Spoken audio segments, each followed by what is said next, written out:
Hello mga kakusina! Ako po ulit si Ate Angel, nagkusina ni Angel, and for today's video, gagawa na naman po tayo ng easy dessert recipe na baka hindi mo pa nagagawa or nasusubukan sa iyong kusina, kaya't panoorin mo na ang buong video dahil madali lang po ito. So una, naglagay na tayo dito ng isang sachet or 24 grams na itong Menu Magic na ube flavor. Kung ube lover ka, magugustuhan mo yung dessert natin.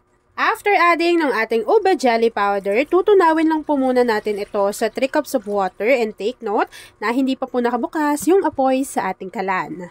Siguraduhin po natin na wala na pong namumuong dry ingredients dito sa ating kasirola para po mamaya ay maganda yung pagkakaluto at hindi tayo mahihirapan maipaset or maging firm yung ating dessert recipe.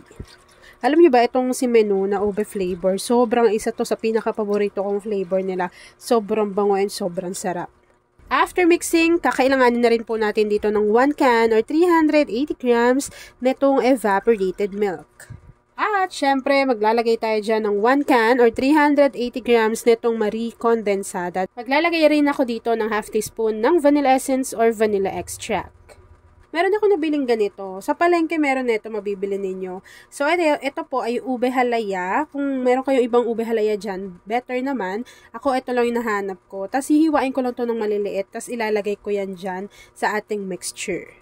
Habang hinahalo ko yan mga kakusina at hinihintay po na matunaw yung inilagay natin na ube halaya, please don't forget to like and follow yung ating Facebook page, Kusina ni Angel. Kung meron ka ring Instagram, paki-follow na rin ako doon, Kusina ni Angel. At kung gusto mong matuto pa ng iba pang mga recipes o kaya naman gusto mong mag-share ng mga niluluto mo everyday, pwede kang sumali sa ating Facebook group. Andyan lang po yan sa ating Facebook page.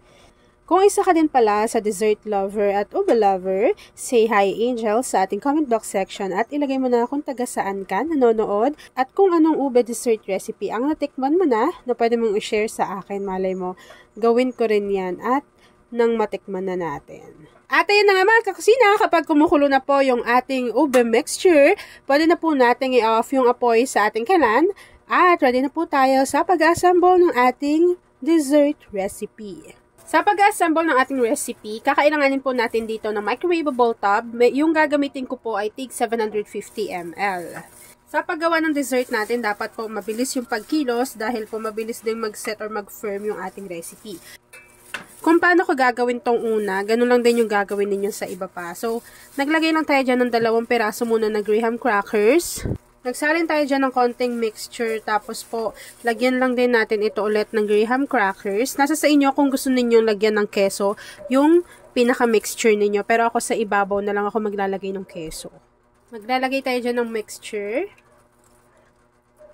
At ayan na nga mga kakusina, once na nailagay na po natin yung ating mixture dito sa ating microwavable tub, naglagay lang po ako ng keso on top, and then after po noon, palalamigin lang natin to, hintayin natin yung mag-set at mag-firm, and then after po noon, papakita ko na sa inyo kung ano yung natapos nating easy dessert recipe na pwede mong ipang negosyo, o kaya naman ipamigay mo sa Pasko, or ihanda mo sa iba't ibang klaseng okasyon.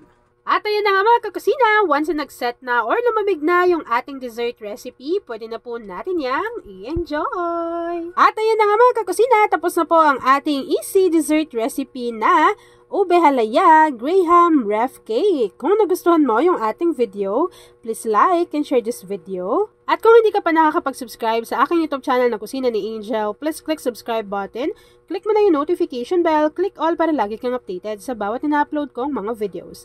Yan lang mga kakusina. Thanks for watching and enjoy this video.